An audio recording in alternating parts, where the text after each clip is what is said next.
Waalaikumsalam warahmatullahi wabarakatuh. Saya mau bertanya bagaimana caranya agar kita bisa terhindar dari zina. Ya, dan apakah kalau saya bertobat dosa zina saya yang lalu bisa diampuni Allah Subhanahu wa taala? Saya senang sekali dengan pertanyaannya. Ya, saya mau bertanya bagaimana caranya agar kita, berarti Anda dan saya kan, kita semua bisa terhindar dari zina. Nah, itu bagus sekali untuk kita semua karena banyak potensi-potensi yang bisa menjerumuskan kepada itu. Ya, baik misalnya dari zina mata, zina telinga, zina mata melihat hal-hal yang nggak pantas untuk dilihat, ya, kebiasaan-kebiasaan yang buruk, kemudian zina telinga mendengar kalimat-kalimat yang kotor yang mengarahkan pada hasrat seksual pada tempat yang tidak benar, ya, dan perbuatan-perbuatan yang juga sekarang banyak sekali perangkat-perangkatnya. Semoga Allah hindarkan kita dari itu. Termasuk juga iklan-iklan, ya. Saya tuh sering kalau lihat misalnya baca ada komentar tunjukin admin kan, oh, kenapa Ustaz ini kok ceramah tapi iklannya snack video. Itu kan algoritma YouTube dari kebiasaan Anda aja nih. Jadi kalau Anda kebiasaannya lihat yang begitu atau klik yang begitu, datangnya seperti itu. Tapi kalau Anda kliknya misalnya yang baik-baik, ya, atau iklannya muncul ketika ada, itu kan dari kebiasaan Anda buka kan itu algoritmanya tersusun dengan kebiasaan kita buka laman apa dan sebagainya. Jadi Anda sendiri sebetulnya yang mengkreasikan itu.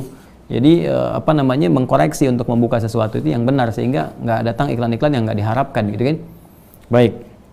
Lalu apakah kalau ada ini si fulan atau fulan yang bertobat dosa zina yang lalu bisa diampuni? Insya Allah. Bahkan jelas ayatnya.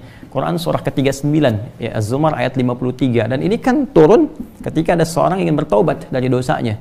Ya, dan ini dosa besar gitu kan. Bahkan ada ayat menyebutkan dari zina. Ya, apa yang disampaikan Allah di sini? Qul ya ibadiyalladzina asrafu ala anfusihim la taqnatu mir rahmatillah. Ya, innallaha yaghfiru dzunuba jami'ah.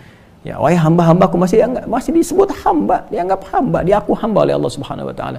Ya, kata Allah, "Hei hamba-hambaku," katakan Muhammad SAW kepada hamba-hambaku yang israf, berlebihan. Jadi israf itu udah standar tertinggi dalam dosa. Ya, jadi ada khata, nanti ada afu pasangannya, ada dzambun, ada ghafir pasangannya.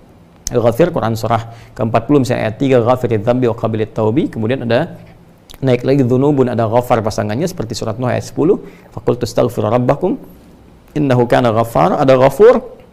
Kalau naik lagi dzunubun ma'adzulmi, jadi khata'un, dzambun, dzunubun ma'adzulmi pasangannya ghafur, kemudian israf pasangannya rahim.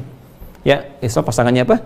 Rahim. Makanya disatukan di Al-Baqarah ayat 286 kan, Rabbana la tu'akhidna in nasina aw akhtana khata'. Rabbana wa la tahmil 'alaina isran kama hamaltahu 'alal ladzina min qablina. Itu dzambun dan dzunubun ma'adzulmi. Rabbana wa la tuhammilna ma la taqata lana bihi, seperti israf. Wa'fu 'anna al-'afu waghfir lana, ghafir, ghaffar dan ghafur, warhamna rahim. Nah, tingkat tertinggi ini dosa-dosa besar, seperti zina kan dosa besar. Yang membunuh dosa besar. Maka kata Allah, "Qul ya ibadiyalladzina asrafu 'ala anfusihim," hai hamba-hambaku yang pernah berbuat israf. Mungkin ada sebagian yang pernah zina, pernah membunuh, dosa-dosa besar, ya, pernah korupsi, mau tobat dan sebagainya. Masya Allah, ya, alhamdulillah dia mau tobat, mau kembali karena mungkin doa orang tuanya, doa sekitarnya, kesadaran dirinya, kan? Kemudian la taqnatu min rahmatillah, jangan putus asa dari rahmat Allah Subhanahu wa taala. Innallaha yaghfiru dzunuba jami'a. Allah akan mengampuni dosa-dosa itu seluruhnya sepanjang kamu mau tobat. Sepanjang mau tobat. Makanya Allah itu sangat menyukai orang-orang yang tobat dan berusaha kemudian kita mendekat kepada Allah. Dan Allah pun berikan jalan sampai titik terakhir dia, sampai nyawa di kerongkongan. Kan yang paling viral itu kisah Firaun kan? Ya, Firaun, Allah menerapkan keadilan, memberikan contoh kepada kita. Ini Firaun, Firaunnya, ya, yang merasa paling kuasa, hobi bunuh orang dan sebagainya, zalim dia, masih diberikan kesempatan untuk tobat dengan diberikan bimbingan dari dua nabi. Kurang apa coba Musa dengan Harun? Ya, diutus untuk Firaun. Ya, idhaba ila fir'auna innahu tagha. Datanglah kepada Firaun, dakwahi dia dengan penuh kelembutan. Dia sudah mulai menyimpang. Jadi bukan masalah kekuasaannya yang salah. Kekuasaan silahkan berkuasa, nggak ada masalah gitu kan. Cuma ketika menyimpang dari kekuasaan, ingatkan kata Allah. Diingatkan itu karena sayang. Kalau nggak sayang dibiarin. Ya, oke, kalau ada ulama bisa mengingatkan, ustaz mengingatkan, kita yang keliru dan sebagainya, nggak usah marah. Kan? Nah, kalau kebaikan kita terima dengan cara yang baik dan mengingatkan pula dengan cara yang baik. Karena kalimat Qur'annya faqul lahu qawlan layyina, katakan dengan cara yang lembut. Ya, supaya dengan kelembutan itu la'allahu yatadzakkaru aw yakhsha, mungkin dengan kelembutan itu dia sadar. Ya, ingat kembali bahwa keliru, dia khawatir, dia takut dengan Allah Subhanahu wa taala. Jadi Firaun pun dapat diberikan petunjuk oleh Allah dengan dua nabi, bayangkan, cuman dianya yang enggak mau. Ya, begitu nyawa ke kerongkongan baru munculkan daya tawar gitu. Itu yang jadi persoalan. Ya, jadi semua punya kesempatan untuk kembali. Makanya saya sering katakan Allah sangat mencintai para pelaku maksiat yang gemar bertobat dibandingkan orang soleh yang tidak pernah merasa salah. Ya, Jadi saya support teman-teman saudaraku ini atau saudariku, ya kembali kepada Allah, ya, dan tutup semua, jangan diungkap kemana-mana. Kalau sudah berdosa, taubat kita kepada Allah, minta maaf kalau terkait dengan hak-hak manusia. Setelah minta maaf, berbuat lebih baik terus, dan lupakan itu semua, berbuat lebih baik sampai kita merasakan kebaikan itu nikmat dilakukan. Itu halawatul iman namanya. Itu tanda taubat kita diterima oleh Allah Subhanahu wa taala.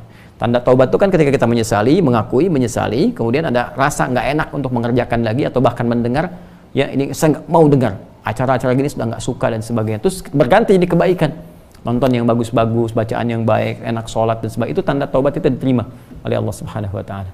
Ya, jadi di sini saya kira semua punya kesempatan yang sama untuk menjadi baik, untuk dimuliakan oleh Allah Subhanahu wa taala, dan tidak sungkan kita mendoakan setiap orang termasuk diri kita sendiri. Ya, untuk selalu berusaha ya, konsisten pada nilai-nilai kebaikan.